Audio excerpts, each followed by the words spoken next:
Nous allons atterrir en Inde immédiatement où il y a de fortes chances pour que le pilote d'avion soit une femme. Dans ce domaine, les Indiens ont une longueur d'avance. Pourtant, le pays n'est pas vraiment un exemple en matière d'égalité homme-femme, loin de là. Bonjour Nicolas. Oui, bonjour Damien. Effectivement, c'est un chiffre très surprenant, mais c'est ici, en Inde, qu'il y a le plus de femmes pilotes d'avions de ligne, en proportion, bien sûr. La moyenne mondiale, c'est 5%. 5% seulement de femmes sont des pilotes. En France, on fait un petit peu mieux, avec 8%.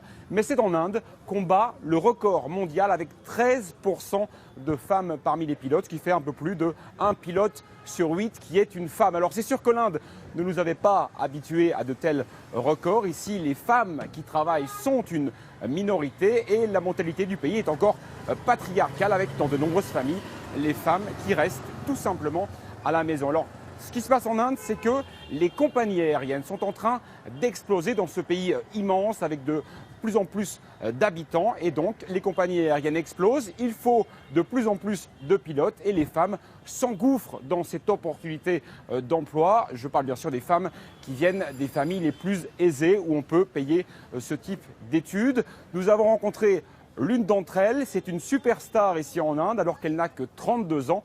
Regardez le portrait de cette femme pilote. Il est réalisé par Céleste Olivier et Navodita Kumari.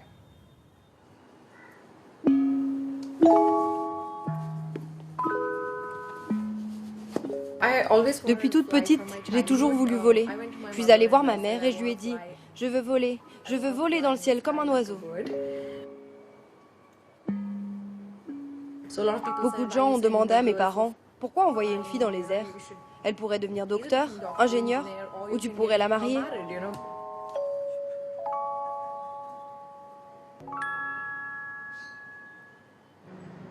Annie Divya est capitaine.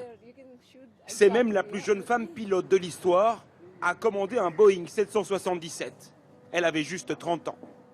Elle est indienne et travaille pour Air India. Aujourd'hui, Annie est à l'entraînement dans cette reproduction de cockpit. Ça, c'est l'altitude de l'appareil, le ciel, le sol, la vitesse ici et l'altimètre. Non seulement la jeune femme a atteint son rêve, mais peu à peu, elle bouscule aussi les mentalités. 99% du temps, les gens sont très fiers de voir une femme pilote. Surtout une jeune pilote, alors ils sont impressionnés. Parfois, ils se disent « C'est vraiment elle, la capitaine ? Elle est si jeune !» Particulièrement sur les vols directs, les longs vols.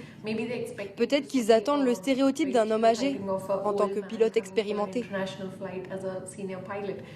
Comme tous les 6 mois, elle doit suivre des mises à niveau théoriques. La commandante de bord redevient alors une simple élève en compagnie d'autres pilotes. Dans sa classe, il y a 2 femmes et 9 hommes. Pour le professeur, ces femmes pilotes sont une grande fierté.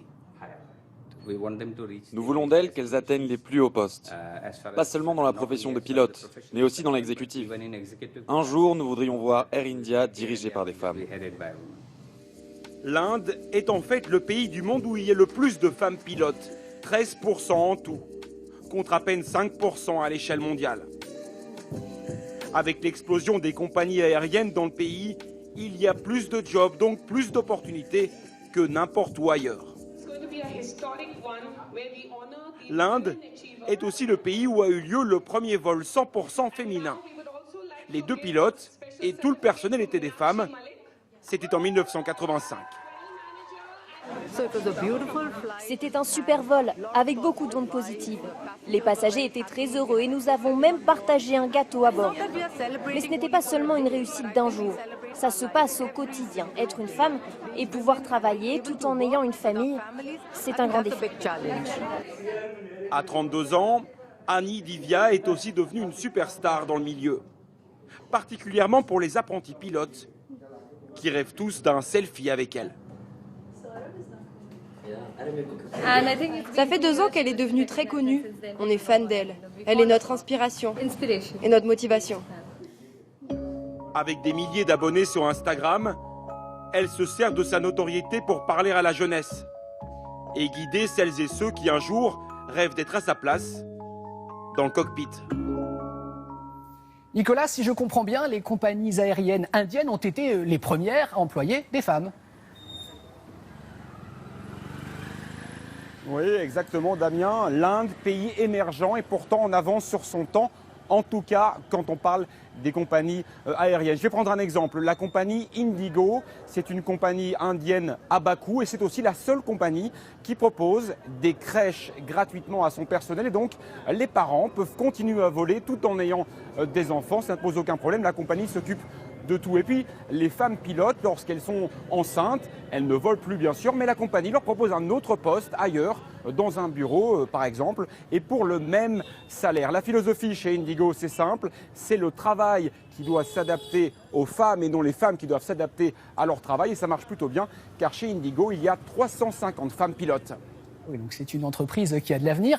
Plus généralement, Nicolas, il y a un besoin considérable de pilotes d'avion dans le monde, hommes comme femmes.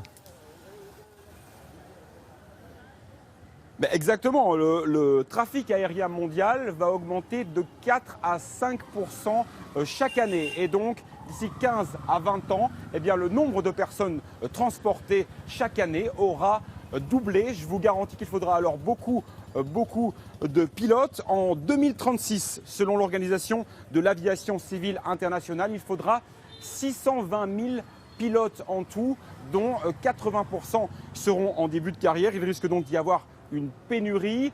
Comment pallier à cette pénurie? Eh bien justement, il faut encourager de plus en plus de femmes à devenir pilotes de ligne. L'image un peu rétrograde et macho du commandant de bord risque d'en prendre un coup, mais c'est peut-être pas plus mal là.